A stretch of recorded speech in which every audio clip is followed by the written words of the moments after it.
সন্মানীয় মুখ্যমন্ত্ৰী মহোদয়ক এটি বুকেৰে আদৰণি জনাব বিচাৰিছে।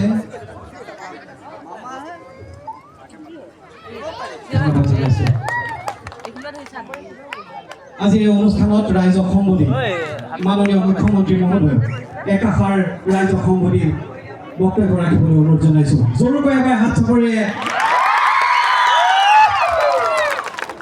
সকলোৰে খবৰ কেনেকুৱা? খবৰ ভাল? মোৰ খবৰ ভাল। মাজুলীত আহিলে আৰু ভাল লাগি যায় মনটো।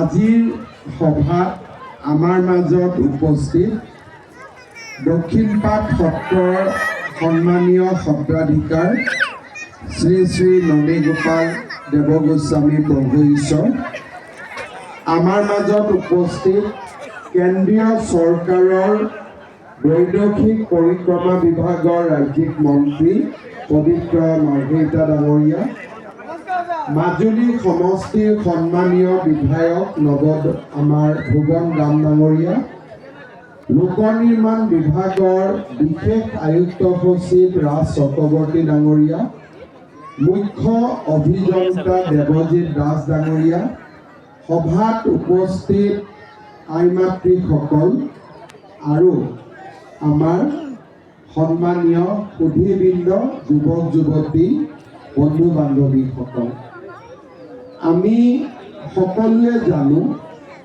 যে এটা বিশেষ পৰিস্থিতিত 2024 চনৰ 5 ছেপ্টেম্বৰত আমাৰ মাজুলী আৰু যোৰহাট সংযোগী দলংখনৰ কাম বন্ধ হৈ গৈছিল।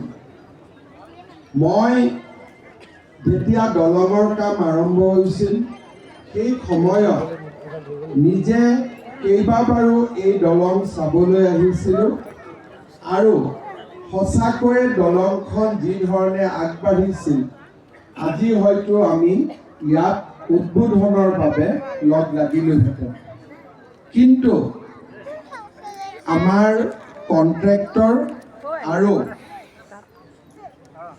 চৰকাৰ তথা আন বিভিন্ন কাৰণত হোৱা অসুবিধাৰ বাবে, বিশেষকৈ কণ্ট্ৰেক্টৰৰ তেখেতে UP ব্ৰিজ কৰ্পৰেশ্যনৰ হাতত কাম আছিলে আৰু এজনে ছাব কণ্ট্ৰেক্ট লৈছিলে, সেইকাৰণে ই ভালদৰে আগ নাবাঢ়িলে আৰু 30% কাম হোৱাৰ পিছত কণ্ট্ৰেক্টৰ গৰাকীয়ে বিদায় ল'লে। যেতিয়ালৈকে কাম হৈ আছিল তেতিয়ালৈকে 282 কোটি টকা আমি ইতিমধ্যে পেমেণ্ট কৰিছিলোঁ বা আমি কণ্ট্ৰেক্টৰক দিছিলোঁ আৰু দলংখনৰ সৰ্বমুঠ ব্যয় আছিলে 925 কোটি টকা।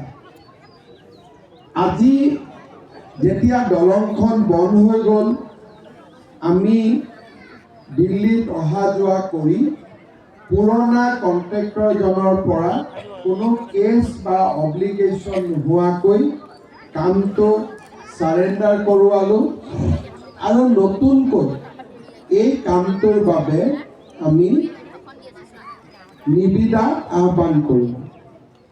আপোনালোকে জানে যে অহা 14 তাৰিখে